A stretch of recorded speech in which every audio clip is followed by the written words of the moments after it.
Welcome, Phantom Crime Tales listeners. Tonight we delve into a narrative that explores the shadows of human nature and the complexities of justice. Please remember, the story you are about to hear, Flag on the Play, is a work of fiction. While inspired by the dramatic intensity of real life legal battles, all characters, names, locations, and incidents are purely products of imagination. Any resemblance to actual persons, living or deceased, or actual events is entirely coincidental. This story is presented under the principles of fair use for creative and entertainment purposes. The Arizona sun beat down, a relentless golden hammer on the desert landscape of South Phoenix. In a modest but meticulously kept home on West Baseline Road, 16-year-old Marcus M.J. Jones navigated a world of extremes. His mother, the gentle anchor of their family, had succumbed to cancer just months prior, leaving a void that echoed in the quiet corners of the house. MJ, the youngest of three boys, had watched her fade, a quiet strength in his eyes masking a deeper grief. His father, Reginald Jones, a man whose hands had shaped steel and whose wisdom had shaped his sons, had stepped into the role of both parents with a stoic grace that MJ admired above all else. Their bond was less father-son, more kindred spirits, a shared understanding forged in quiet mornings and late-night talks. While many of his peers from Lavine and Maryvale, caught in the gravitational pull of easy money and fleeting thrills, gravitated towards the burgeoning influence of street gangs and the hazy allure of corner drug deals, MJ found his escape, his discipline, in the unforgiving embrace of the football field. Every morning before the desert truly woke, he was up. The rhythmic slap of his running shoes on the pavement of Estrella Mountain Regional Park marking his devotion. His life was a meticulously calibrated machine. School, then straight to the weight room at South Mountain High School. He lived for the grind. His workouts were a brutal ballet of self-improvement. He'd start with squats, loading the bar with plates until his legs screamed in protest, followed by explosive power cleans and rapid-fire box jumps to build his vertical. Upper body days were dominated by heavy bench presses, wide grip pull-ups until his lats burned, and dumbbell rows that sculpted his back. For speed and agility, he'd push a weighted sled across the turf, burst through ladder drills, and weave through cone drills until his movements were fluid perfection. His diet was equally strict, every meal calculated for peak performance, every hour of sleep sacred. This regimen wasn't just about playing football, it was his sanctuary, a testament to his drive, and a silent promise to his late mother. His two older brothers, Darius and Malik, despite their own deep entanglement in the streets since their early teens, maintained an unwavering loyalty to their youngest sibling. They might have been initiated into the rough and tumble life of the local Crip gang in the area, their lives a stark contrast to MJ's disciplined path, but their respect for him was palpable. They kept him safe, providing a buffer from the darker elements that could have easily swallowed him whole. They saw his potential, a shining star destined for something far greater than the dusty streets of their neighborhood. His dad, Reginald, was the sun around which MJ's world revolved, their shared dreams of an NFL future unspoken but deeply felt. Years blurred into a cascade of victories. MJ became a local legend, his name whispered on scouting reports. His senior year culminated in a dominant performance at the NFL Scouting Combine in Indianapolis. Those brutal drills, the 40-yard dash, the bench press, the shuttle run, he crushed them all. His years of dedicated training culminated in a spectacular display of raw athletic power and disciplined skill. The draft day arrived, a blur of flashing cameras and excited shouts. When Commissioner Goodell called his name announcing that Marcus Jones, better known as MJ, was drafted by a big-named NFL team and the roar of his family filled their small living room, Reginald's eyes, usually so stoic, brimmed with tears of pride. Darius and Malik, for all their hardened exteriors, embraced him, their boast to their crew about their little brother finally manifesting on the national stage. MJ had done it. He had honored his mother, made his father's dreams a reality, and given his brother something pure to believe in. The air in Las Vegas crackled with the electric hum of celebration. The team's post-win party at a high-extend club on the Strip was a dazzling symphony of lights, music, and the intoxicating scent of success. MJ, still somewhat unaccustomed to the glittering excess of his new life, moved through the crowd, a towering figure of sculpted muscle and quiet confidence. He carried himself with the humility of his South Phoenix upbringing, a grounded presence amidst the opulence. Then he saw her. Aaliyah Vance wasn't just beautiful. She was breathtaking in a way that silenced the cacophony around him. Her skin, the color of rich, warm mahogany, glowed under the club lights. Her eyes, large and expressive, held a mesmerizing depth framed by thick, long lashes that brushed high, perfectly arched brows. Her lips, full and naturally rosy, curved into a smile that promised warmth and mischief. Her hair, a magnificent crown of tightly coiled natural curls, framed a face that seemed sculpted by an artist, highlighting her delicate jawline and prominent cheekbones. She moved with an effortless grace, a vibrant energy that drew every eye in the room. Yet she possessed an undeniable realness that cut through the superficiality of the Vegas scene. She wore a simple, elegant dress that flattered her curves without overtly revealing them, a true testament to her inherent allure. MJ, usually reserved, felt an inexplicable pull. He found himself navigating towards her, a magnetism he hadn't known existed. When their eyes met, a spark ignited, a connection that felt instantaneous and profound. Their first conversation flowed effortlessly, bypassing the usual pleasantries for genuine curiosity. She was witty, intelligent, and surprisingly down to earth, working as a barista at a quaint coffee shop back in Scottsdale.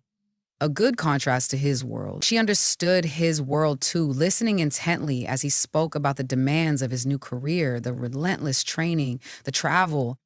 It felt magical, almost too good to be true. Their first date back in Arizona was a blur of laughter and shared dreams, a quiet dinner at a low-key, charming spot in Old Town Scottsdale away from the glitz. They talked for hours, then for more hours on the phone until one of them inevitably drifted off to sleep, the soft sound of the other's breathing a comforting lullaby. Every text, every call, every stolen moment felt charged with an almost teenage intensity. She thought of him constantly. He, her. The distance of training camps and road games only seemed to strengthen their bond, their phone calls stretching into the early hours, promises whispered across state lines. Aaliyah seemed to truly grasp the demanding nature of his profession, the grueling workouts, the days spent away from home. She was his calm, his confidant, his beautiful reality. As MJ's star continued its meteoric rise, endorsements rolling in, his face gracing magazines and billboards across Phoenix, a subtle shift began in Aaliyah. It was almost imperceptible at first, like a faint tremor before an earthquake. The first arguments were petty, almost laughable in retrospect. A missed call turning into a 10-minute debate about intent, a lingering glance from a fan misinterpreted as a flirtation, leading to a hushed, tense exchange that ended with a quick, forced apology from both sides. They'd smooth them over quickly, attributing them to stress, the new pressures of his life, or just normal relationship bumps. "We're just learning each other," Aaliyah would say, a bright smile masking a growing insecurity. "It's all part of it." But the cracks widened. The petty arguments became less about the topic and more about control, about Aaliyah's increasing need for reassurance that transformed into suspicion. His phone became a source of contention.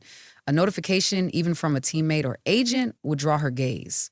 "Who was that?" she'd ask, her tone casual, but her eyes sharp.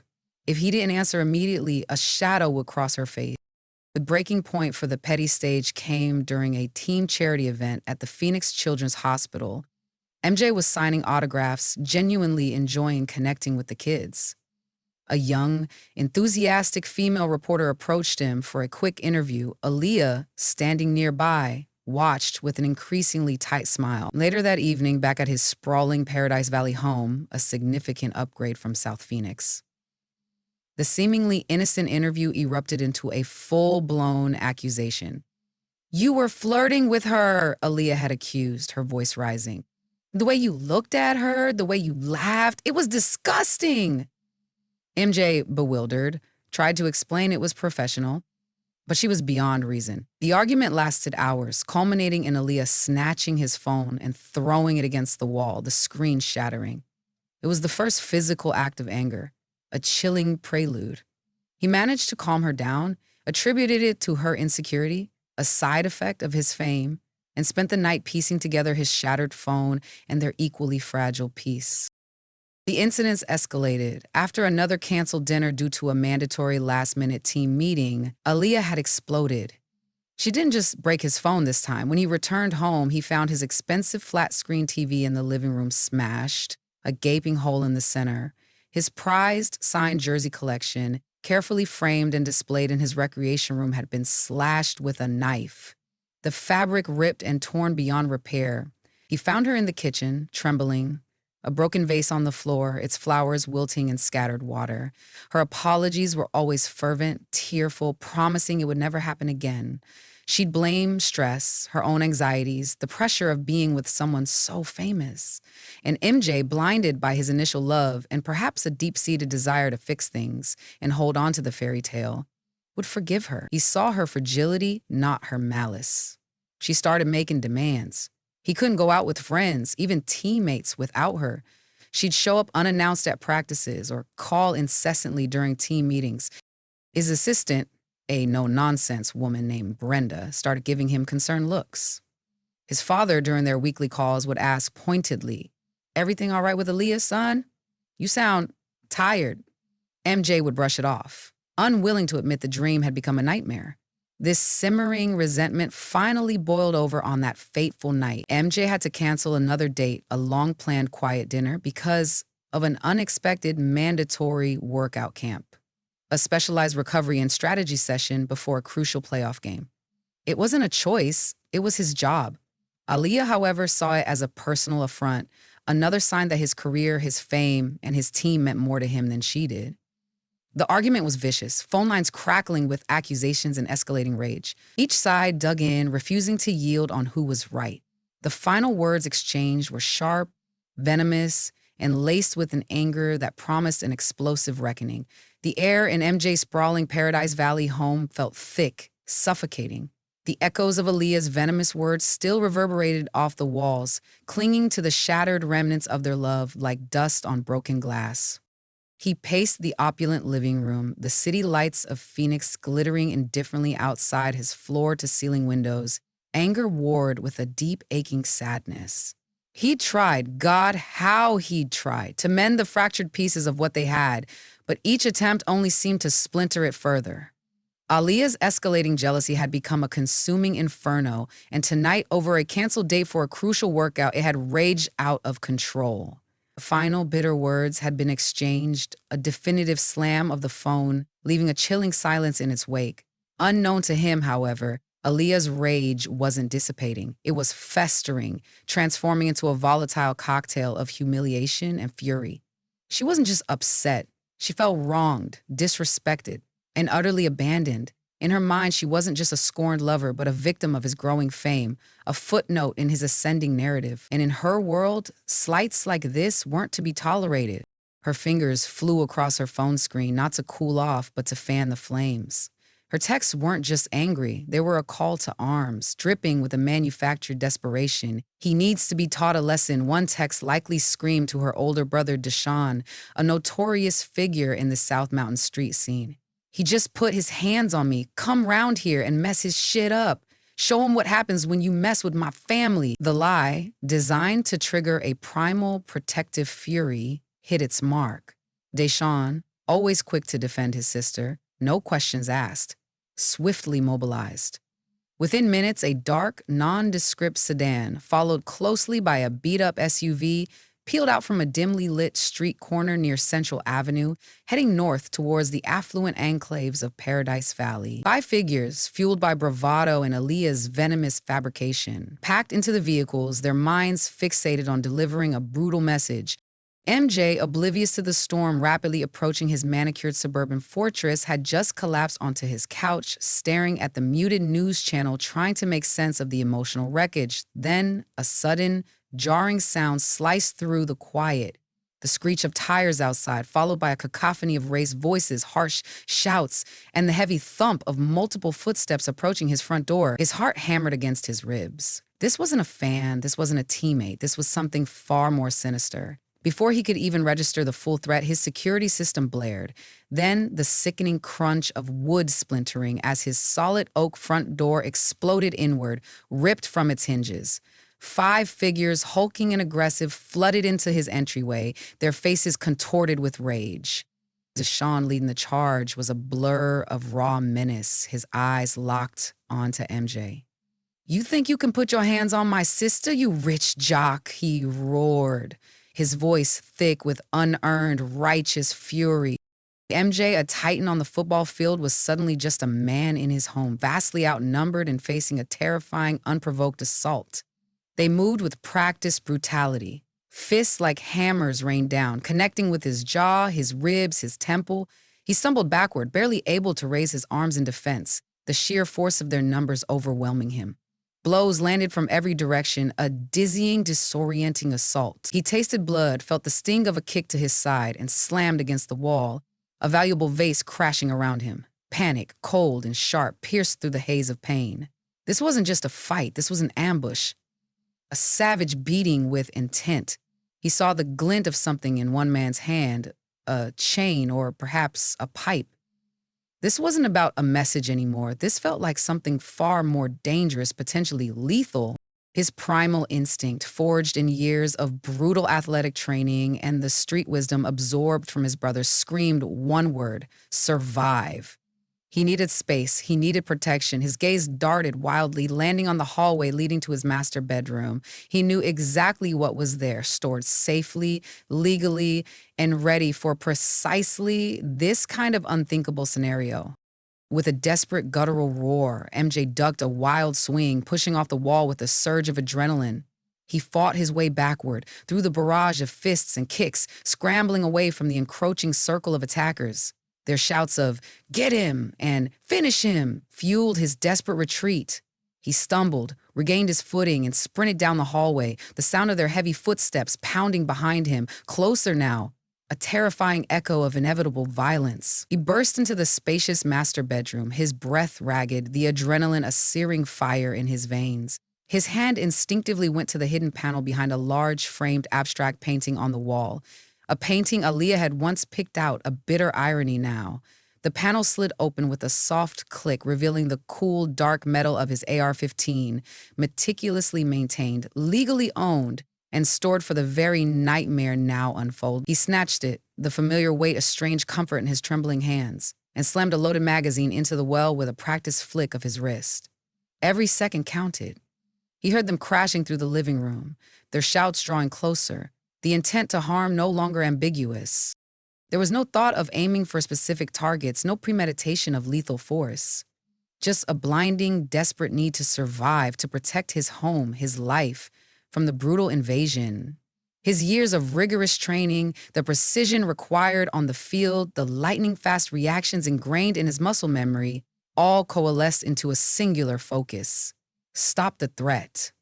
He pivoted, the rifle coming up, not to shoulder, but to a low, defensive-ready position. As the first of Deshaun's crew rounded the corner into the hallway, a menacing silhouette framed against the dim light, MJ roared, a raw, guttural sound born of terror and defiance. "Get out! Get out of my house!" The sight of the rifle stopped them dead. Their bravado evaporated, replaced by a sudden, stark terror. They stumbled back, their eyes wide with disbelief and dawning fear. Deshaun, however, fueled by his sister's lies and a lifetime of street aggression, hesitated for a fatal second, his face contorted in a snarl. "You ain't gonna do shit," he started, but the words died in his throat. MJ didn't fire inside, not yet. He took a single, deliberate step forward, pushing them back, his voice an earthquake of warning. "Last chance. Get out." They turned, a chaotic mass of panic, scrambling back through the living room, tripping over furniture. The heavy thump of their boots now echoed, a frantic retreat. MJ followed, rifle still at the low ready, pushing them out of his shattered front door. He watched them spill onto his perfectly manicured front lawn, the cool night air a stark contrast to the inferno inside him. The sedan and SUV idled impatiently at the curb on his quiet, tree-lined street as the last of the group scrambled into the passenger side of the sedan. Doors slamming, tires already beginning to squeal, Deshaun paused. He turned back, his face contorted into a snarl of pure hatred and a promise of future retribution. He pulled out a dark object, a handgun, or something that looked chillingly like one, glinting under the streetlights, and pointed it back towards MJ. That was the moment. The threat was still active, still real, still lethal. MJ didn't hesitate. One shot, then another. He wasn't aiming for the individual, but for the threat, for the vehicle that carried the threat away, for the gun that was now pointed at him. The crack of the AR-15 shattered the quiet night, echoing through Paradise Valley like a thunderclap. The muzzle flash briefly illuminated the fleeing sedan, turning it into a ghostly silhouette. The vehicles roared away, tires spitting gravel, a desperate race for escape. MJ stood on his porch, chest heaving, the AR-15 still clutched in his hands, watching them disappear into the darkness of the street. Silence descended once more, but it was a different silence now. Ringing, hollow, and filled with the terrifying aftermath of gunfire. He didn't know if he'd hit anyone. He just reacted, defending his life. He called 911. His voice rough, strained, trying to explain the home invasion, the gunfire, the terror. Meanwhile, in the speeding sedan, a terrifying realization dawned. A guttural cry erupted from the back seat. Mason? Mason's hit. The driver, panicked, swerved, nearly losing control. The man in the back, Mace Rivers, lay slumped against the seat, a dark, rapidly expanding stain blooming on his chest. His eyes were wide, unseeing, fixed on the dashboard. His friends, initially fueled by a desire for violence, were now gripped by raw horror. They had come to dish out a beating, to teach a lesson, and now one of their own was gone. The car continued to speed, but inside, the victory of their escape had curdled into the bitter, terrifying reality of death. The wail of sirens cut through the lingering echoes of the gunshots, growing louder, closer. MJ stood on his porch, the AR-15 lowered but still clutched tightly in his hand, as if it were an extension of his own trembling arm. His breath still hitched in his throat, and the taste of blood lingered on his tongue. The adrenaline that had surged through him, fueling his desperate defense, now began to recede, leaving him shaking. The enormity of what had just transpired crashing down. He had called 911 immediately, his voice hoarse, trying to articulate the home invasion, the multiple assailants, the gunfire, and his frantic claim of self-defense. Within minutes, the street was awash in flashing red and blue lights. Phoenix Police Department cruisers swarmed his usually quiet cul-de-sac. Officers, their hands on their holstered weapons, cautiously approached, their faces grim and unreadable. MJ, following their shouted commands, slowly, carefully placed the rifle on the ground, then raised his hands. He was immediately cuffed, the cold metal biting into his wrist, a stark symbol of his abrupt shift from victim to suspect.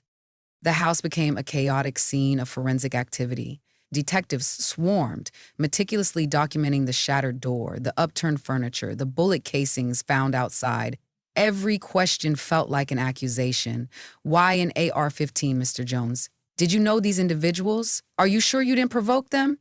The officers were professional but relentless, their skepticism palpable, given his NFL status and the type of weapon involved. He repeatedly recounted the home invasion, Aaliyah's escalating rage, the specific threat of her brother's texts, and the final, terrifying sight of a gun pointed at him as they fled. Meanwhile, a few miles away, Mason Rivers' friends, consumed by panic, had driven him to a desolate spot near South Mountain Park, hoping to ditch the car or figure out what to do, but it was too late. Mason was gone. Their desperate call to 911, frantic and incoherent, led police to the grim discovery: the sight of their friend, lifeless in the back seat, transformed their earlier bravado into raw fear and a desperate need to shift blame. When questioned, their story was coordinated, painting MJ as the aggressor, claiming they were just there to talk to him about his treatment of Aaliyah, that he had ambushed them with a military-grade rifle for no reason. They omitted any mention of the broken door, the initial assault, or the threatening text message. The gun Deshaun had pulled conveniently disappeared. News of the shooting spread like wildfire. A former NFL star involved in a late-night shooting, a death, an AR-15. It was a media frenzy waiting to happen. By dawn, local news choppers hovered over MJ's Paradise Valley home, and his name was trending nationally. The narrative began to form in the public's mind. A wealthy athlete, a powerful weapon, a dead man. The details of the home invasion and self-defense were buried under sensational headlines. His phone, once buzzing with calls from agents and teammates, now rang with frantic inquiries from his father Reginald and his brothers Darius and Malik, who had seen the breaking news. They rushed to the police station, their faces etched with disbelief and fury. This wasn't their MJ. This wasn't the path he chose. The trial of Marcus MJ Jones, case number CR20 XXX XXXOM/XO every seat in the Maricopa County Superior Court courtroom was packed, a hungry audience for the fall of an NFL star. News cameras swarmed the plaza outside, their lenses fixed on the stoic figure of MJ, always flanked by his father and brothers, and his sharp, unyielding defense attorney, Ava Sharp, a veteran litigator known for her calm demeanor, and the prosecution, led by the earnest but increasingly exasperated Assistant District Attorney David Chen, presented their case, painting MJ as a privileged athlete who overreacted with excessive force. Their star witnesses, the four men who had invaded MJ's home, and Aaliyah Vance herself. The four men, Deshaun, Kevin, Leon, and Jamal, took the stand one by one, a chorus of carefully rehearsed lies. They maintained a consistent, fabricated narrative. They had merely gone to MJ's house to talk some sense into him about how he was treating Aaliyah. They claimed MJ, without provocation, had ambushed them with the AR-15, firing wildly as they tried to flee. Under direct examination by Ada Chen, they recited their lines with feigned sincerity, their voices low and aggrieved, stating they had no idea how the door got broken or his belongings damaged. "He must have done that to his own stuff," Kevin lied. But under Ava Sharp's cross-examination, their carefully constructed facade began to crumble. Sharp, with a voice like silk and eyes that missed nothing, dissected their testimonies. She highlighted inconsistencies in their escape route, the vague descriptions of the discussion they intended to have, and their suspiciously unified memory. When pressed on why they broke down MJ's door if they only intended to talk, Kevin nervously mumbled about being worried for Aaliyah. Sharp merely raised an eyebrow, letting the implausibility hang in the air. Their answers grew evasive, laced with thinly veiled disrespect. Leon, a burly figure with a scowl etched into his face, rolled his eyes at Sharp's questions, muttering, "Whatever, lady," under his breath.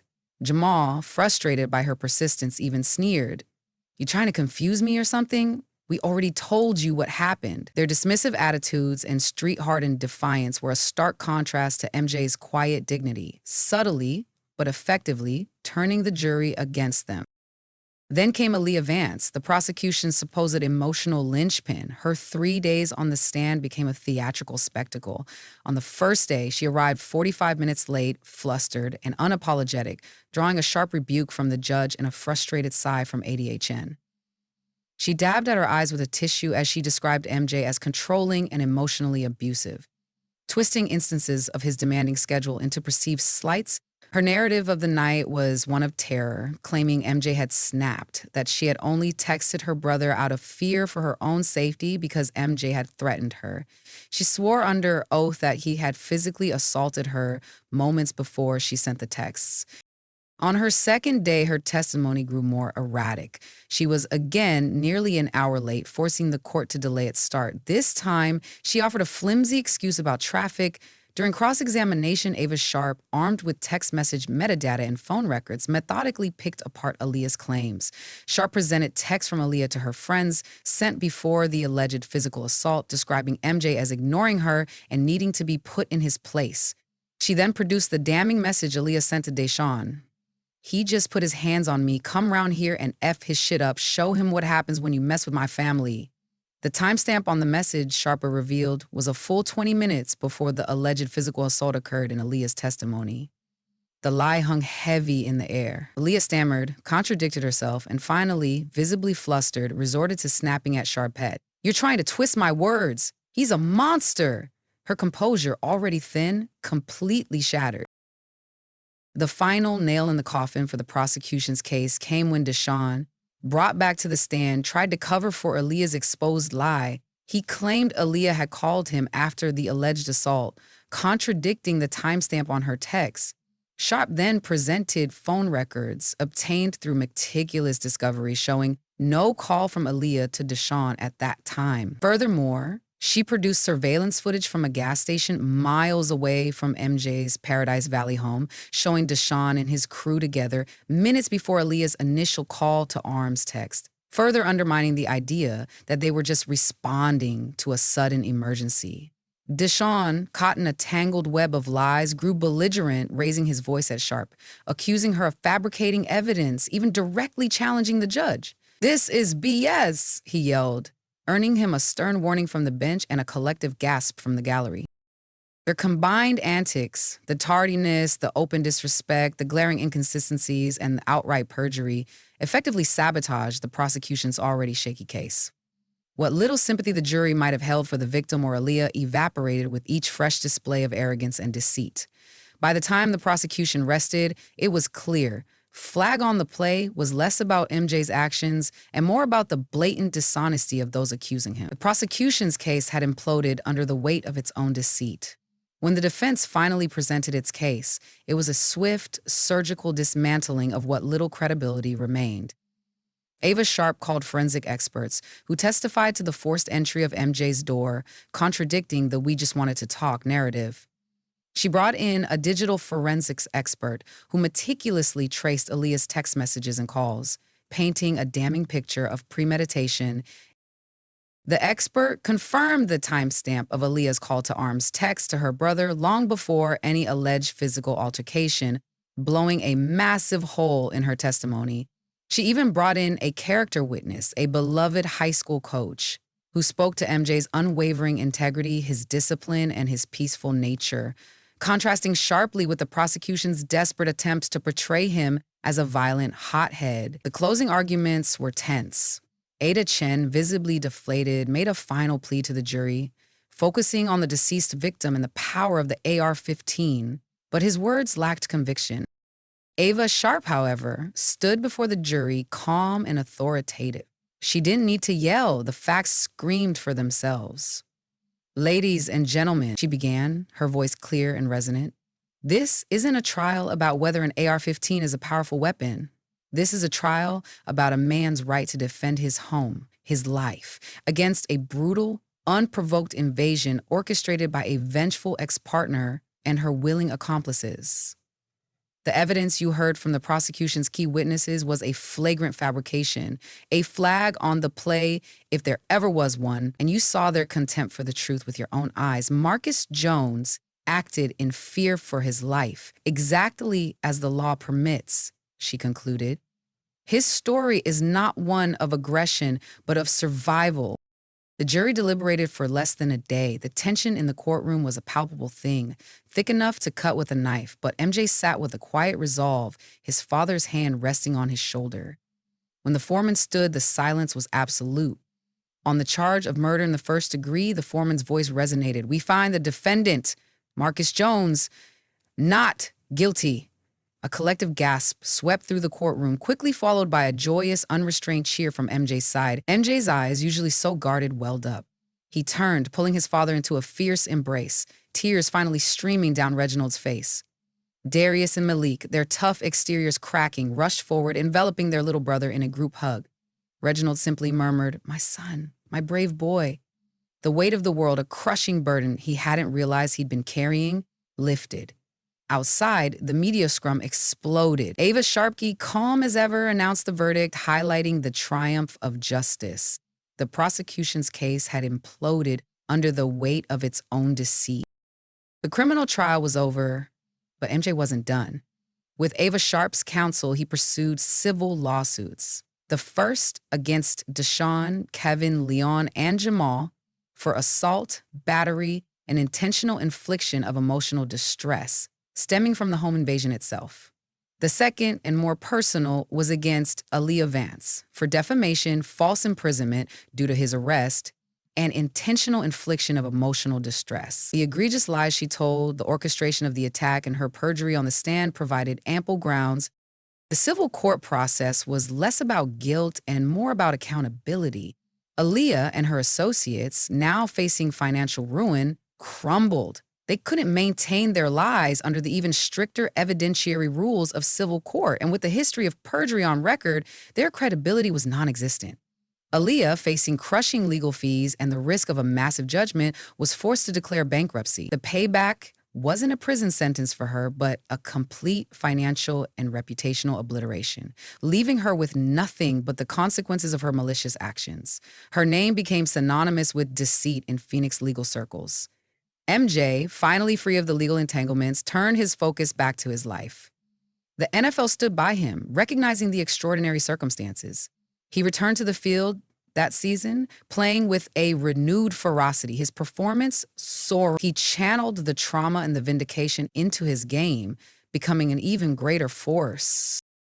Time passed. The raw wounds of the past slowly began to heal. He invested in community programs in South Phoenix, using his platform to help kids navigate paths away from the streets. His father, Reginald, ever his best friend, watched with quiet pride. His brothers Darius and Malik, inspired by MJ's resilience and his battle for justice, slowly began to disentangle themselves from their old lives, recognizing the profound dignity in their youngest brother's fight. Years later, at a local charity gala in Scottsdale, MJ met Simone Hayes. She wasn't flashy or seeking attention. Simone was a pediatric nurse, grounded, kind, and possessed a quiet strength that reminded him of his mother. She had seen his trial, had followed his story, and admired his integrity. Their connection was immediate and refreshingly authentic. There were no games, no jealousy, just genuine respect and affection. Their dates were quiet dinners, long walks in the desert parks, and evenings filled with laughter and honest conversation. She saw Marcus, not MJ, the NFL star, and loved him for it. He married Simone in a beautiful, intimate ceremony in a vineyard north of Phoenix with Reginald, Darius, and Malik standing proudly by his side. They built a home together, not just a house, but a sanctuary filled with warmth and genuine peace. Soon the pitter-patter of little feet filled the halls as they started their own family, a beautiful girl with Simone's gentle eyes, and a boisterous boy with his father's athletic build. Marcus MJ Jones had faced down a home invasion, a murder charge, public scrutiny, and a venomous betrayal. He had endured his flag on the play and emerged not just acquitted, but truly free, rebuilding his life on a foundation of truth, family, and a love that was finally genuinely magical. Thank you for joining us on this journey through Flag on the Play. We truly hope you found this Phantom Crime tale both compelling and thought-provoking. If you enjoyed this story, please show your support by hitting that like button, sharing it with a friend, and subscribing to Phantom Crime Tales for more deep dives into the unseen corners of crime and justice. We'd love to hear your thoughts on MJ's incredible story. How did you feel about his fight for vindication? What surprised you most? Let us know in the comments below. Until next time, Shadow Watchers.